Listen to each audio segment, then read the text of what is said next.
시장이 끊임없이 주시하고 있던 이슈죠. 미국이 부채 한도 협상이 잘 이뤄져서 디폴트에 빠지지 않을 것이라는 기대감이 커졌습니다. 바이든 미국 대통령이 증액 합의를 이룰 것으로 확신한다는 발언을 내놨죠. 케빈 메카시 하원 의장도 결국 채무 디폴트는 없을 것이다라고 확신하는 이야기를 했는데요. 이 때문에 뉴욕 증시는 간만에 3대 지수 모두 1%대의 상승률을 기록을 했습니다. 어떤 이슈들이 있었을지 김태수 위원님과 함께 자세하게 다뤄보도록 하겠습니다. 위원님 안녕하세요. 네, 안녕하세요. 네, 간밤 이슈들을 어떻게 보셨을까요? 네, 시장이 많이 올랐습니다. 차트 이제 와서 가만히 살펴보면 우리가 예전에 한 달 전쯤에 했던 긍정적인 시각으로 시장을 봐야 된다라는 얘기가 무슨 얘기였는지 이해가 좀 되실 겁니다. 시장에서 역시 부채 한도 관련해가지고 계속 얘기가 나오죠. 뭔가 시장에서는 돌파구가 마련되고 있다라는 쪽으로 그런 뉘앙스로 계속해서 해석이 되고 이제 지난밤에 조 바이든 대통령이 적극적으로 이제 또 인터뷰를 하면서 S&P 500 같은 경우에도 또 최고 수준의 상승세를 보이기도 했습니다.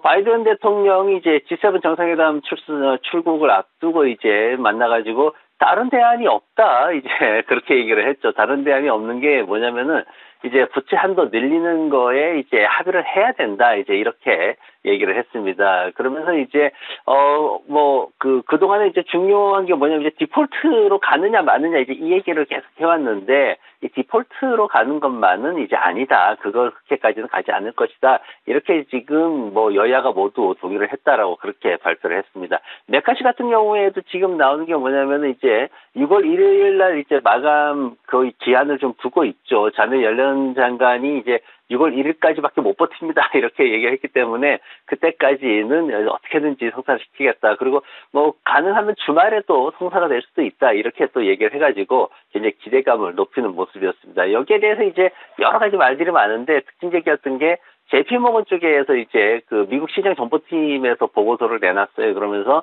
이번 주말까지 거래가 가능하다라고 얘기는 했는데 그런데 이게 사실 실질적으로 이제 그렇게까지 급하게 되진 않을 것 같고 메모리얼 데이 29일 날에 이제 메모리얼 데이가 있는데 그때 이제 연휴가 좀 껴 있습니다. 근데 그 앞에까지는 뭔가가 좀 마무리가 돼야 된다. 만약 그렇지 않고 이제 메모리얼 데이로 들어가 버리면은 시장이 굉장히 혼란스러울 수 있다. 이런 보고서를 내놨습니다. 아무튼 지금 당장의 어떤 극적 타협 이런 부분에 대해서는 아직까지 그렇게 시장에서 기대하는 바는 그 낮은 수준이고 변동성이 좀 커질 수 있다는 쪽으로 그렇게 예상을 하고 있는 모습입니다.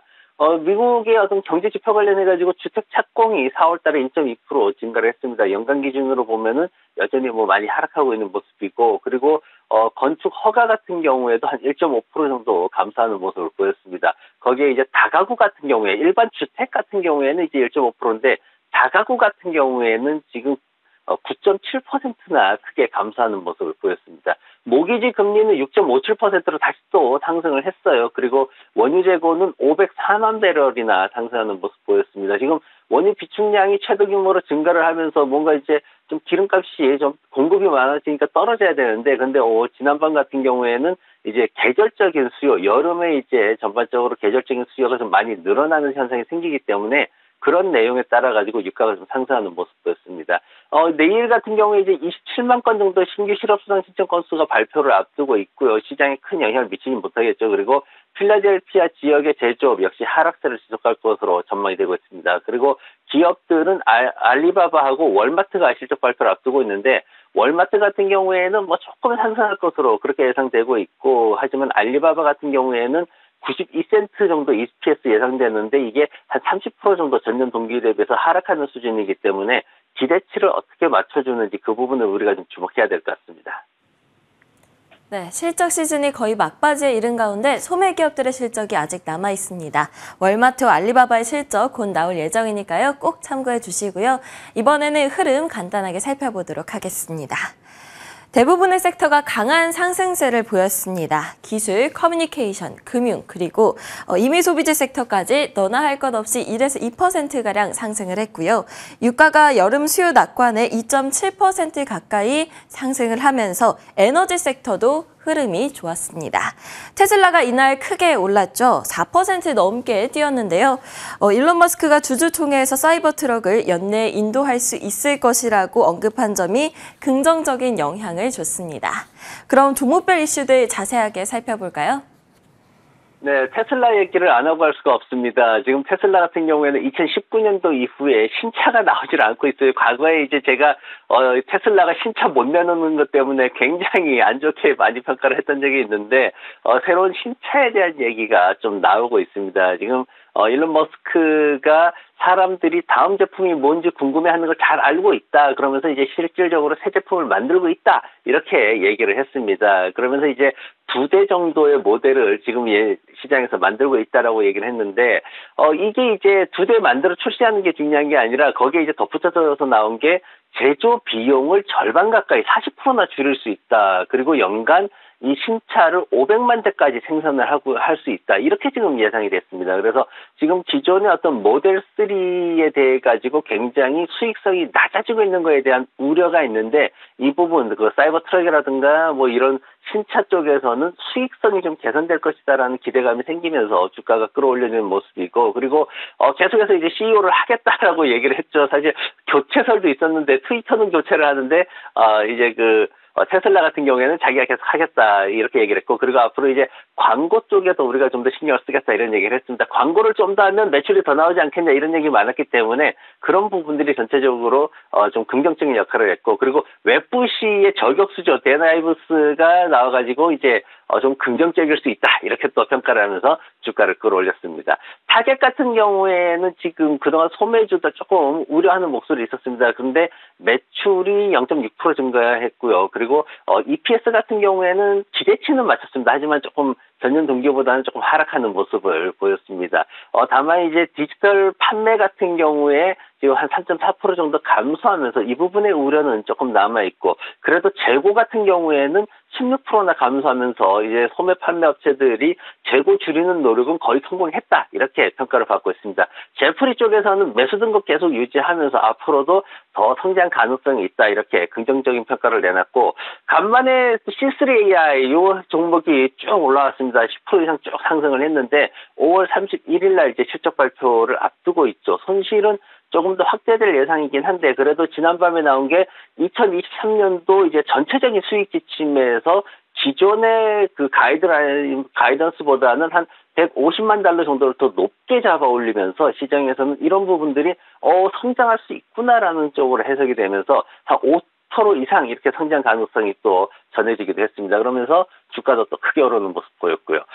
제너럴 일렉트릭이 최근에 상승을 꾸준히 했습니다. 올해 들어서만 55% 정도 주가가 상승을 했는데 이 회사에 대해서 굉장히 새로운 시각으로 보고 있죠. 그동안 어떤 굉장히 고리타분한 그런 초식 공룡 같은 이미지를 갖고 있다가 최근에 보면은 항공 분야라든가 아니면 전기 분야 이쪽에서 굉장히 뭐 터빈이라든가 여러 가지 매출이 굉장히 잘 성장하고 있다라는 내용이 나오고 있어가지고 지금 한 14% 정도 성장했다는 얘기가 나왔어요. 그래서 이런 부분들에 대해 가지고 이제 수익성이 좋아지고 있는 회사, 새로운 성장력을 가진 회사, 이렇게 이미지를 변신을 하고 있습니다. 그래서 2023년도 전체적으로 봤을 때 기존에 갖고 있던 것보다 한 10센트 정도 더 EPS를 높게 이렇게 책정을 하면서 지난밤에 주가가 상승했습니다. 그리고 배당금이나 이런 어떤 주식 매입에 대해서도 또 자사주 매입에 대해서도 굉장히 좋은 얘기들이 있는데 한 30억 달러 정도 자사주 매입할 예정이고요. 그리고 배당금도 또 꾸준히 또 증가시키고 있어가지고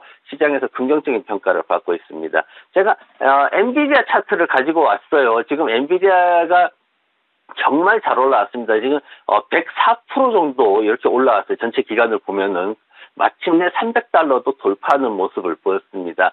엔비디아가 이제 그 올라온 배경을 보면은 챗 GPT 이제 AI 산업 쪽에서 결국은 비싼 칩이 필요하다, 고가의 칩이 필요하다 이렇게 해서 실질적으로 매출이 일어나면서 클라우드 산업 전반에서 어떤 수요가 더 늘어날 수 있다 이렇게 평가가 됐습니다. 그러면서 뱅크 오브 아메리카 같은 경우에는 지금 굉장히 골드러시의 어떤 AI 인공지능 산업을 우리가 겪고 있는데 여기에 엔비디아가 필수적이다 이렇게까지 평가를 내놨습니다. 그래서 앞으로도 이런 부분에 있어가지고는 좀 더 우리가 주목을 하면 더 좋을 것 같습니다.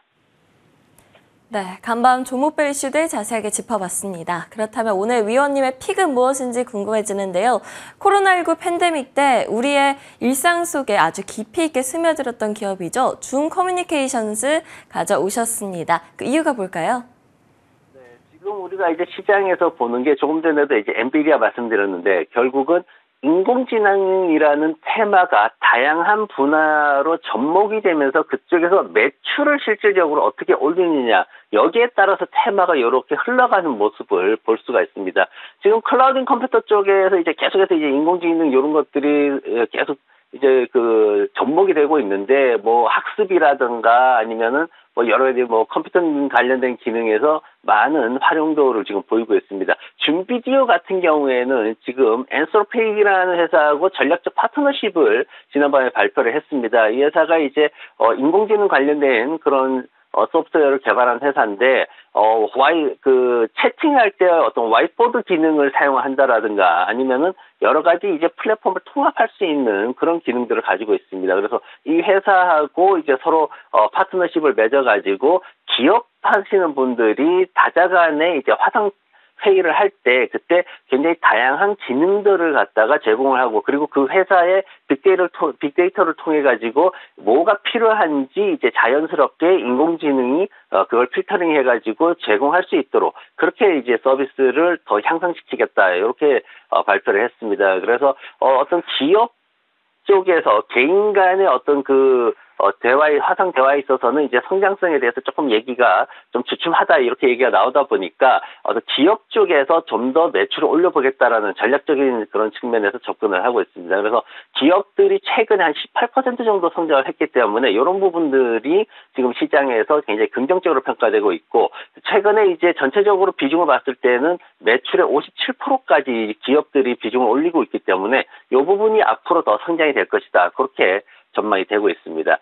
지금 저는 재무 구조나 이런 것들 봤을 때 이제 1월 30일 결산 법인입니다. 그러다 보니까 지금 나오는 이제 1분기, 4월 30일까지 1분기는 2024 회계 연도라고 부르게 되는데, 지금 5월 22일 날 실적 발표를 앞두고 있는데 한 99센트 정도 EPS를 예상을 하고 있습니다. 그리고 전체적으로 봤을 때는 한 4달러 20센트 정도 EPS 예상하고 있는데, 이게 이제, 순이익 같은 경우에 한 3% 정도 줄어드는 모습이고, 매출은 한 1%대 정도 늘어날 것으로 그렇게 지금 전망이 되고 있습니다. 재무구조 보면은 그래도 기대치 이상의 실적을 계속해서 맞춰주고 있는 상황이고요. 그리고 매출 성장은 지속되고 있습니다. 순이익은 좀 하락을 했지만 그래도 더 늘어날 것으로 기대를 하고 있습니다. 기관들 의견은 사실 5월 달에는 그다지 나오고 있지 않은 상황인데 목표가는 84달러 정도 평균 잡고 있고 최고가는 105달러에 책정이 되고 있습니다. 차트 보시면은 이 현재 상황이 결국 이제 매물대 싸움으로 진행이 되고 있는데, 즉 시장의 기대 심리가 어느 정도 살아나야지만 본격적인 상승을 우리가 기대를 해볼 수 있다. 그래서 지금 최근에 AMD, 엔비디아 같은 이런 AI 배경으로 성장주들이 굉장히 약진하는 모습을 보였죠. 그런 상황에서 이제 세일즈포스나 이런 성장주들도 또 주가가 잘 오르고 있단 말이죠. 그러면 그 다음에 따라갈 수 있는 것들이 바로 이 줌비디오와 같은 성장주들이 올라갈 수 있을 것이다. 이렇게 지금 기대를 해볼 수가 있습니다. 현재 수준에서 아래쪽에 한 63달러까지 충분히 분할 매수해서 진입할 수 있는 그런 구간으로 들어와 있고요. 그리고 손절매는 아래쪽 저점인 61달러 수준까지 보시고 목표가는 1차에 82달러 수준, 2차로 보면은 95달러까지도 가능하다. 이렇게 보시고 투자하시면 좀 편안하게 투자를 하실 수 있을 것 같습니다. 네, 오늘 위원님이 꼽으신 종목은 줌비디오 커뮤니케이션스였습니다. 곧 실적 발표가 예정돼 있습니다. 5월 22일에 실적을 발표할 예정인데요. 실적이 잘 나와줘서 본격적인 상승을 기대해봐도 좋은 걸까요? 63달러 구간까지 분할 매수를 해서 목표가는 1차 82달러, 2차 95달러 보면서 대응해보자 말씀해 주셨습니다. 지금까지 김태수 위원님과 함께했습니다. 오늘도 좋은 말씀 감사합니다. 네, 고맙습니다.